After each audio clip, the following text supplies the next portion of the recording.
जोहार गे सानाम को सगुन सेता नय हाँ नितो माने सेता बेड़ा दाड़ान बो हेज काते हाँ पे गोटा चा बागान गे मेना है नवा करे गोटा चा बागान गे नते हें तो नय चांदो हाँ नते रकाब रखना नेल दाड़े पे नते हें नवा दारे सन हें चांदो रकाब रखना और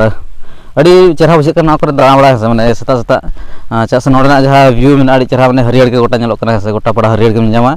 और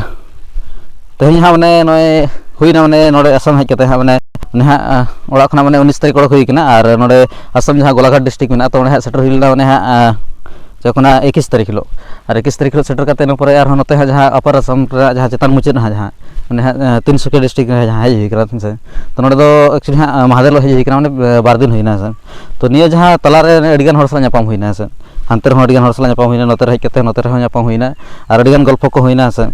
तो और तेहन आलिंग माने नितो सेता जहाँ गाड़ी में तो सेता गाड़ी तेहन रोड़ा से ओड़ा से चा से ओड़ा रहे माने अड़ी दिन हुईना ओड़ा खना लिंग रॉक कना से ओड़ा रोड़ नासना दरकार कना से तो आज के ओड़ा लिंग रोड़ा हाँ नितो से किछु मास परे तो नोडे जहाँ हर को सला जहाँ नापाम हुईना से तो उनको उहर माने मने रे तहना से हजुआ माने से नोडन का जहाँ हर मेना को से तो खास करते जहाँ बागान एरिया रे जहाँ हर मेना को से उनको जहाँ माने नोडे जहाँ पार्सी जहाँ को हिड़ी का आड़ांग जहाँ को हिड़ी का से एनखान उनको जहाँ अब आड़ांग प्रति जहाँ उनको मने जहाँ दुलड़ नेलोग कान थाना जहाँ रस्का नेलोग कान थाना मेन हार से तो को उहर हजुआ ओना को दिशा हजुआ रुड़ काते से और निगलिंग मेना जे अलिंग उनको जहाँ ओना उहर काते माने हुदर दोहा लिंग रुड़ गे हाँ से नोडे हेज रुड़ अलिंग और नुको जहाँ दुख मेना ओना को माने नेल हुआ से नवा जहाँ हाँ हुईना माने जहाँ पार्सी ना जहाँ भाषा ना इदी काते तो नवा गे अड़ी चिंता कथा कना से और जहाँ तरी गे नवा वीडियो को पे नेले आपे हो यदि टाइम को पे नामा एनखान नते दाड़ान हजु पे से दाड़ान हजु पे नुकुसला गल्प पे जहाँ लका अली नोडे लिंग हेजना तो नोडे हेज काते जहाँ किछुन बाबा हर जहाँ सारेज कना को जहाँ रोड को नितो बाको हिड़ी का माने नासा से को उहर का गया तो उनकुसला जहाँ गल्प हुईना तो उनको अड़ी खुशी को बुझाव के अड़ी रस्का को बुझाव के माने दो मिटा ये को नाम के ताक को नाम के रोड ना निजरा पासी ते निजरा आड़ांग ते रोड ना चास नोडे मको बाको रोड को सला को रोड से तो निजर जखन हेजिना खान निजरा निजर सला जखन को कथा किया को तो निजर सला कथा काते माने अड़ी रस्का को बुझाव के से चास माने अब जुदी हजु सन उनका हुआ से एनखान जहाँ रोड को हुईना जहाँ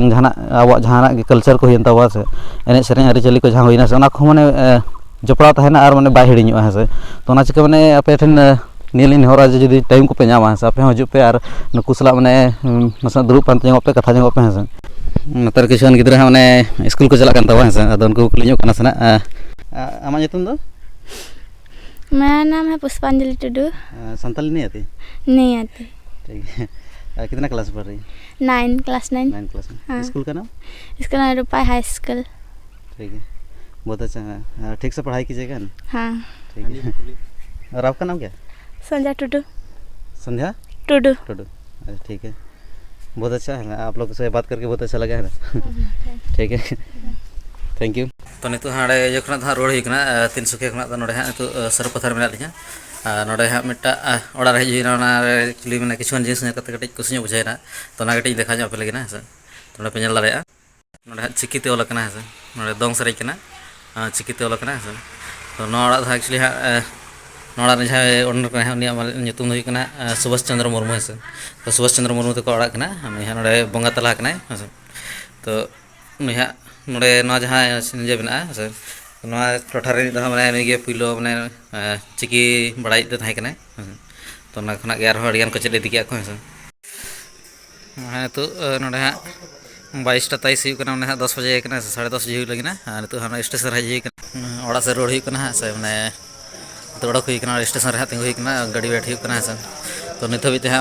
आर हजू हाँ कटी लेट धारा गया लगे से टिकट को हाँ काट होना से टिकट को और ओडक होना एकला हाँ चला होना जितेन सर हाँ बी तो से मैंने किसान नौका हाँ एमरजेंसी होना चिका मैंने रोड होना से लगन धारा तो जहाँ तनी मैंने असम में जहाँ तनी को मेना से उनको मैंने मनरे उहर को तहना से तो चेज मेना हल्का किसान चिन्ह को नई को मखा दी से असम जहाँ धुती में से धुती हदी तरह चिन्ह लेते और किसान बैग रे किसान सामान को मेना किसान ये को मेना चेक चलता एमन को जहाँ मेना से किसान ये को संभव का को इदी तरह से नित हाँ पे से ओड़ा को और चेज मेना उहर हजू करना नतना जहाँ जगह को से माने बगी हटो हुई करना और हजू हुई माने सेरी में जहाँ तक के असम में पे जहाँ तक के असम नापाम हुई करना तो सामान को बाय बाय से दोहरा तरह नापामा से प्रॉमिस लेकिन हजू इन दोहरा रहा से और दोहरा नापाम जितेन सर हाँ विदाय लगे हज से विदाय हाँ अगू टोकन स्टेशन हाबी हाँ से और चकना किचुन ओड़ा सर को तहन गया विदाय लगे तो हाँ मैंने नते हज स्टेशन हज बाको हज लेना हाबी गया से और नित हाँ ना एना तंगी हुई तीर सेटरों नेल ट्रेन है तो जितेन सर के नासना चेक को लैन खान कटी बेस बेसते चला माई ओनागे आरो आसाम दिसम दोड़ाते रुआड़ हिजू माई चेक लेका बुझाव कदा ओना को आपे सावते कमेंट करते आपे कुलिया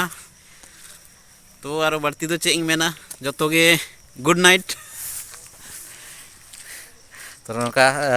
नित रोड होना से टिकट हाँ काट होना हावड़ा हाबी से ना हाँ नित हाँ गुवाहाटी रेलवे जंक्शन में बना से हाँ डिफेंस हाँ ट्रेन में लेट गया 7 बजे में 7:30 बजे में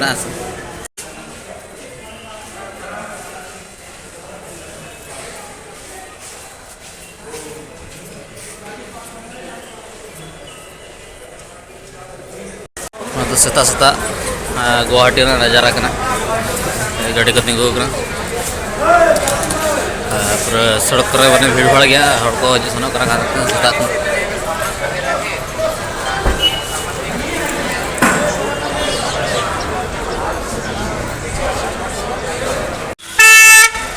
हाँ 12 सर बजे से गुवाहाटी स्टेशन बारह पाटा से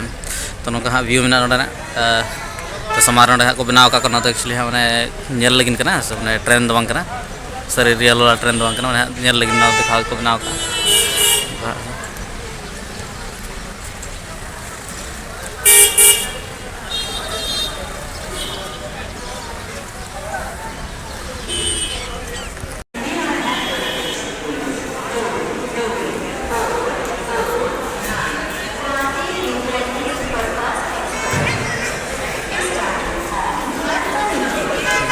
बाहर दारे को रोई कड़ी सजाव का गुवाहाटी स्टेशन का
तो 12:30 बजे परम 1 बजे लगे